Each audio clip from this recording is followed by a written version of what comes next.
Sur le moment, on s'est pris cette décision en se disant qu'il fallait... Il y a beaucoup de tentations avec l'argent, donc il fallait qu'on se force à ne plus jamais en utiliser pour aller jusqu'au bout de notre quête. Oui.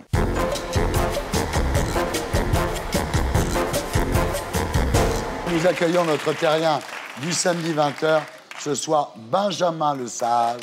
Bonsoir. Alors, Benjamin, en 2010, convaincu que l'argent corrompt les hommes, avec 2 copains, vous avez décidé de voyager autour du monde sans un sou en poche. Et cette utopie d'étudiant s'est finalement transformée en un véritable projet de vie. Aujourd'hui, de retour en France après 3 ans de voyage, vous vivez toujours sans argent. Votre but est simple, ne plus jamais toucher un billet de banque de votre vie. Alors Benjamin, cette histoire, vous la racontez dans un livre paru chez Artaud, intitulé « Sans un sou en poche » et à 20h dans Salut les terriens.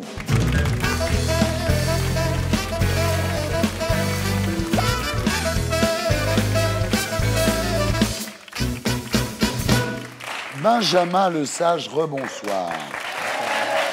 Vous êtes né le 10 janvier 1985 à Besançon, père entrepreneur. Votre père, il faisait des salons de la mariée. Oui, effectivement, oui. Votre mère était institutrice. Vos parents étaient séparés, donc vous grandissez avec votre mère. Vous dites on n'était pas très riche, mais on manquait de rien. Oui, elle s'est toujours très bien occupée de moi. Ouais. J'ai eu une enfance parfaite grâce à elle. Après votre bac scientifique et un IUT de gestion, vous terminez vos études par un échange Erasmus à La Haye, aux Pays-Bas. Et là, votre vie bascule, Benjamin. À La Haye, vous êtes un élève assidu. Vous travaillez comme plongeur dans un restaurant pour payer votre loyer et vos sorties. Et le week-end, après quelques bières et quelques pétards, vous refaites le monde avec vos potes, quoi. C'est comme ça que vous rencontrez Nicolas, qui est italien, et Raphaël, qui est allemand. C'est comme ça que naît ce projet de faire un voyage La Haye-Mexico sans argent et en laissant l'empreinte écologique la plus faible possible. Donc nous avons décidé d'y aller en autostop, en bateau-stop, et d'y aller sans argent pour se forcer à ne pas consommer. Le 20 janvier 2010, vous voilà tous les 3, le pouce levé, sur une bretelle d'autoroute, avec sur la pancarte « Belgium, Barcelona, Mexico ». Pour ce voyage, vous avez tout abandonné, hein. Votre boulot de plongeur, les clés de votre appartement avec vos affaires personnelles, votre copine, vos amis, votre master, votre compte en banque. Vous vous dépouillez complètement avant de partir, quoi. Oui, l'idée, c'était vraiment d'aller sans rien, avec juste un sac à dos, et pour essayer d'être complètement libre. Parfaitement libre, absolument. Alors, en attendant au bord de la route, vous vous dites, je ne sais pas vraiment pourquoi je pars, tout allait pour le mieux, en fait, dans votre vie, mais j'avais toujours cette sensation d'un vide dans l'estomac, de besoin d'autre chose. C'est quoi? J'avais un peu tout ce qu'il me fallait, mais je sais pas, il manquait une direction, un but, vraiment une sorte de mission. Ouais. Alors finalement, vous trouvez un automobiliste qui vous amène à Rotterdam, il vous invite à dîner, vous êtes gêné, et là vous constatez le paradoxe de votre décision. Oui, c'est sûr qu'on n'avait pas spécialement pensé la chose très bien, donc on voulait partir sans argent, mais on n'avait pas réfléchi à ce qu'on ferait si les gens voulaient nous offrir des choses. Oui. Et c'est le réflexe premier que la plupart des personnes ont eu en nous voyant. Ils voulaient nous aider, nous payer des trucs, et ça a toujours été le plus difficile. Alors lui, il vous propose de dormir chez lui, et là, vous refusez quand même. Vous dites, non, on n'est pas parti pour être hébergé chez les gens, et vous vous retrouvez à 23h sur une aire d'autoroute, et vous finissez par dormir dans un hall d'immeuble. Oui, c'était la première nuit qui a été assez mémorable. On a frissonné toute la nuit, mais c'était une belle expérience. C'était le baptême du feu pour voir ce que c'était que d'être sur la route. Ouais. Alors, vous repartez, et quelques heures plus tard, vous êtes à Lille, toujours le ventre vide, évidemment, ils n'ont pas d'argent. Finalement, c'est sur une aire de repos près de Lyon que vous finirez par faire ce que font tous les vagabonds, c'est-à-dire finir les assiettes des automobilistes. Mais qu'est-ce qu'on trouve dans les assiettes? Des restes, de la salade, des restes de riz, de frites. Des fois, Dur. Ouais, bah, sur le moment, c'était une belle découverte. Alors, le 25 janvier 2010, vous arrivez à Barcelone, vous vous installez avec un certain Hugo dans un appartement abandonné après le décès du propriétaire. C'était bizarre d'entrer dans un appartement où il y avait encore les photos de famille, il y avait tous les objets, des habits. Mais voilà, elle était morte, personne n'avait repris l'appartement et donc Hugo y vivait. C'est là que vous découvrez le glanage. Alors, le glanage, c'est d'aller sur les marchés et de récupérer ce qui traîne. Vous allez au marché municipal de Barcelone. Oui, il y a un grand marché à Barcelone. Et derrière, juste avant les tritureuses, on pouvait récupérer les cagettes que les maraîchers amenaient. Et il y avait toujours plein de fruits et légumes encore en très bon état. À Tarragone, vous squattez un palace au-dessus de la ville, abandonné depuis la mort de Franco. 15 chambres, un escalier monumental, des lustres. Alors là, c'est la grande vie d'un coup.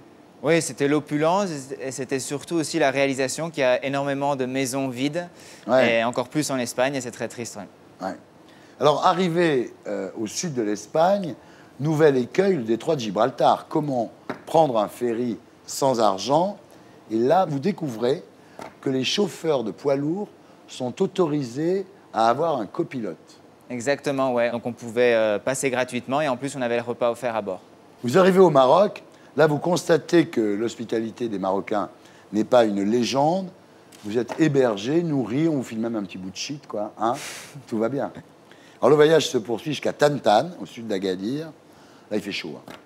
Oui, il commence à faire chaud, ouais. Beaucoup de soleil et l'autostop est de plus en plus dur. Et le lendemain, vous rencontrez un couple qui part en voilier aux Canaries.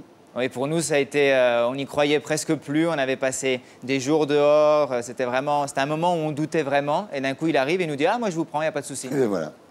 Alors, vous enchaînez plusieurs bateaux-stop jusqu'au Cap-Vert. Et là, vous découvrez quand même la grande astuce. C'est-à-dire que vous faites héberger, nourrir, transporter en échange de services. Exactement, oui. Alors, c'est comme ça que vous traversez l'Atlantique. Oui, on a traversé grâce à 2 capitaines italiens qui allaient jusqu'au Brésil. Et qui ont accepté de nous prendre les 3. Ils cherchaient 2 blondes pour le voyage, mais ils n'en ont pas trouvé, donc ils ont accepté de nous prendre. C'est vrai. Alors, c'est durant cette traversée que vous commencez à construire votre utopie, l'espoir qu'un jour les gens vivront sans argent, et d'une. Et puis aussi, deuxième fondement de l'utopie, ne plus jamais toucher un billet de banque ou une pièce de monnaie. Sur le moment, on s'est pris cette décision en se disant qu'il fallait... Il y a beaucoup de tentations avec l'argent, donc il fallait qu'on se force à ne plus jamais en utiliser pour aller jusqu'au bout de notre quête. Oui. Alors, en Amérique du Sud, vous débarquez à Recife et la première nuit, vous faites secouer par une bande de gamins qui sont défoncés à la colle. Dur. C'est la ville la plus violente au Brésil. Oui, on ne le savait pas à ce moment-là, mais on nous l'a précisé. Vous l'avez découvert, oui. Wow. Et quelques jours plus tard, vous faites entièrement dépouiller. C'est-à-dire...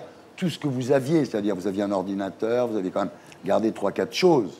Mais ce qui est incroyable, Benjamin, c'est qu'à ce moment-là, vous vous sentez soulagé, en fait. Pas à ce moment-là. J'ai quand même eu plusieurs heures avant de me rendre compte. Sur le coup, c'était un gros choc. Mais après, oui, je me suis d'un coup rendu compte que j'avais plus rien, mais que je m'étais libéré d'un poids. Vous découvrez le dépouillement total. Exactement. Et c'est vrai que c'était une vraie libération. La remontée de l'Amérique latine se fait par la côte brésilienne, jusqu'au Venezuela et en Colombie, Panama, Costa Rica, Nicaragua, Honduras, Guatemala, Belize, tout ça sans un rond. Et le 20 novembre 2010, vous traversez enfin la frontière mexicaine, donc mission accomplie, 10 mois sur les routes sans argent, 24 000 kilomètres parcourus. Oui, c'était un beau combat. Alors vous traînez encore quelques mois au Mexique, vous rencontrez celle qui deviendra votre femme, Yasmine, et en janvier 2013, vous rentrez en France.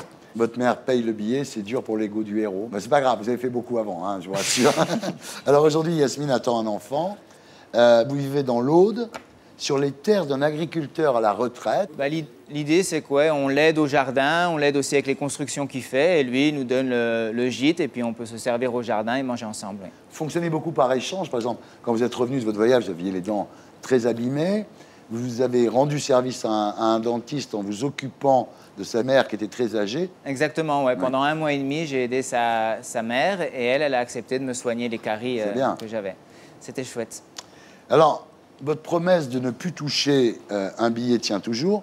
Pour cela, vous voulez monter un village sans argent, Eutopia, basé sur quelques principes simples, l'écologie, l'économie, l'éducation libre et le développement personnel, quoi. Et c'est vos principes. Oui, l'idée, c'est d'ouvrir un espace expérimental, social et écologique où on pourrait tous ensemble expérimenter un style de vie plus écologique et plus humain, avec une économie du don interne et aussi externe, essayer d'ouvrir l'espace pour que n'importe qui puisse venir et vivre avec nous, expérimenter ce que c'est que d'être dans un endroit où on n'aurait pas besoin d'argent. C'est dingue, parce que vous avez reçu 800 demandes, ce qui est quand même extraordinaire, alors que vous voulez juste 50 personnes au départ.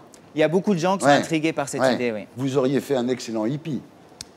On pourrait dire, oui. Après, le mot hippie a été utilisé de beaucoup de manières, donc on a juste envie de dire qu'on est humain.